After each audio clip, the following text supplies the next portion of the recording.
মহাপরিকল্পনা নিয়ে নতুন আশার কথা জানিয়েছেন পানি সম্পদ প্রতিমন্ত্রী ফরহাদ হোসেন আজাদ। বিএনপি সরকার ২০২৭ সালের মধ্যেই তিস্তা মহাপরিকল্পনার দৃশ্যমান কাজ শুরু করবে বলে জানান তিনি।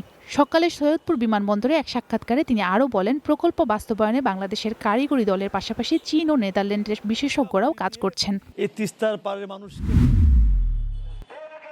নিরবিচ্ছিন্ন বিদ্যুৎ সরবরাহ, বর্ধিত বিদ্যুতের দাম প্রত্যাহার এবং দিনাজপুরের ফুলবাড়ীতে উন্মুক্ত পদ্ধতিতে কয়লা উত্তোলনের উদ্যোগ বন্ধের দাবিতে বরিশালে বিক্ষোভ সমাবেশ ও মিছিল হয়েছে। তেল, গ্যাস, বিদ্যুৎ, বন্দর ও খনিজ সম্পদ রক্ষা জাতীয় কমিটির বরিশাল জেলা শাখা এ বিক্ষোভের আয়োজন করে। বছর পরে এসে সেই একই ক্ষতিকর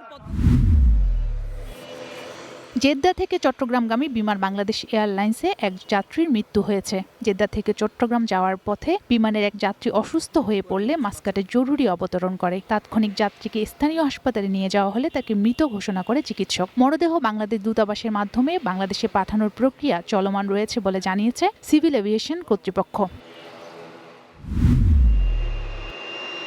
সাভারের আশুলিয়ায় ৫ বছরের শিশু আব্দুর রহমান তাসিন হত্যা মামলায় সাইফুল ইসলাম নামে এক আসামিকে গ্রেফতার করা হয়েছে। জিজ্ঞাসাবাদে হত্যার কথা স্বীকার করেছেন বলে জানিয়েছে পুলিশ।